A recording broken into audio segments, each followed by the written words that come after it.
কি বানাচ্ছো? এখন রান্না হবে হচ্ছে বাবার পছন্দের ঢেঁড়স, মানে সর্ষে পোস্ত বাটা দিয়ে যে ঢেঁড়সটা, ভেন্ডিটা।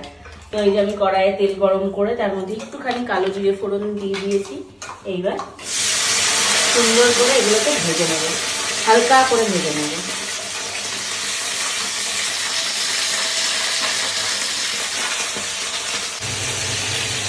হয়ে গেছে ভেন্ডি। ভেন্ডি ভাজা কমপ্লিট। এইবার ভেন্ডি ভাজার মধ্যে আমি দিচ্ছি হচ্ছে এই যে সর্ষে আর পোস্ত বাটা। সর্ষে পোস্ত বাটাটা একটু পাতলা করে দেবো, এই যে একটু জল দিয়ে দেবো এর মধ্যে। সুন্দর করে এই যে একটু জল দিয়ে দিলাম, সর্ষে পোস্ত বাটাটা এই যে পাতলা করে, আর কাঁচা লঙ্কা সমস্ত কিছু এই দিয়ে দিলাম। একটু জল দিই সাথে।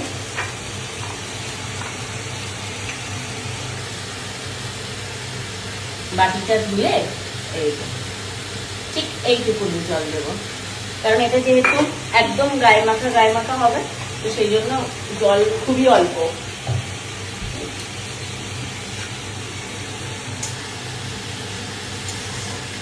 এই পর্যায়ে এর মধ্যে দেব একটু হালকা এই যে নুন,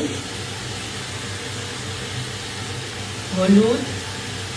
আমি হাত দিয়ে দিচ্ছি বলে তোমরা আবার কেউ মানে ইয়ে করো না, হাত দিয়ে দেবে বলেই তো এখানে আলাদা করেই রেখেছি যার জন্য। এইবার দেব হচ্ছে মিষ্টি।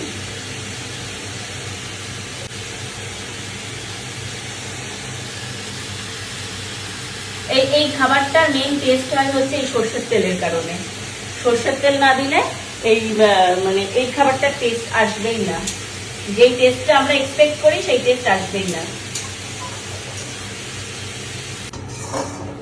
জল ঢেলে দিয়েছো? হ্যাঁ, এবার জল ঢেলে দিয়েছি একটুখানি।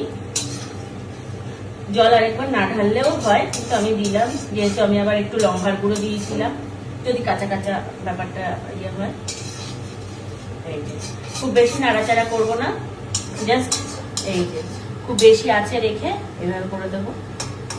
তোমরা চেষ্টা করবে যখন এই ধরনের ইয়েটা করবে একটু বড় বড় করে কাটার, ছোট করে কাটলে একদম ঘেটে যাবে, একদম ঘেটে যায়। এই যে একটু বড় থাকলে কি সেগুলো গোটা গোটা থাকে। হয়ে গেছে, রেডি হয়ে গেছে, রেডি হয়ে গেছে। ওটা এবার তুলে দেবো। কি করে ঢালবো? হাতা দিয়ে না, এটা দিয়ে দেখি, চেষ্টা করি। হয়